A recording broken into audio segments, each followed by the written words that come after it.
নদীর ওই পার থেকে এই পারে এসে অনেকটা জায়গায় ঘুরলাম, চারপাশে ডকইয়ার্ডের এরিয়া ঘুরলাম এবং ডকইয়ার্ডের এখানে যে লঞ্চগুলো আছে বা জাহাজগুলো আছে, জাহাজগুলো কাজ করতেছি, জাহাজগুলো ঘুরলাম।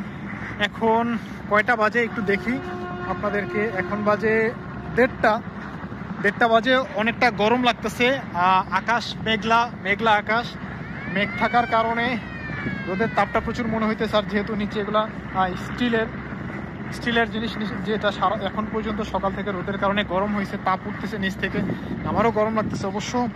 আর টি শার্টটা সাদা পরার কারণে এতটা গরম অনুভূত হচ্ছে না।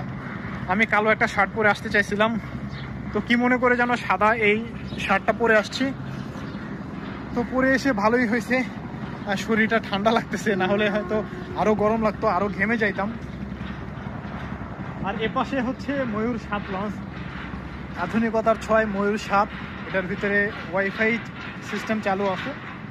যারা এই লঞ্চটা মেবি দুপুরবেলা ঢাকা থেকে চাঁদপুরের উদ্দেশ্যে ছেড়ে যায়, সকালে ছেড়ে যায় না। পাশে হচ্ছে এমভি জাহিদ 8, ঢাকা কোরালিয়া পায়রা বন্দর খেলুপাড়ার উদ্দেশ্যে ছেড়ে যায় এমভি জাহিদ 8। এই লঞ্চটা ছাড়ে মেবি সন্ধ্যার সময় 6টা থেকে 6:30টার ভিতরে ছেড়ে যায়। তো আমি এখন চলে যাচ্ছি, অনেক গরম লাগতেছে। আল্লাহ হাফেজ।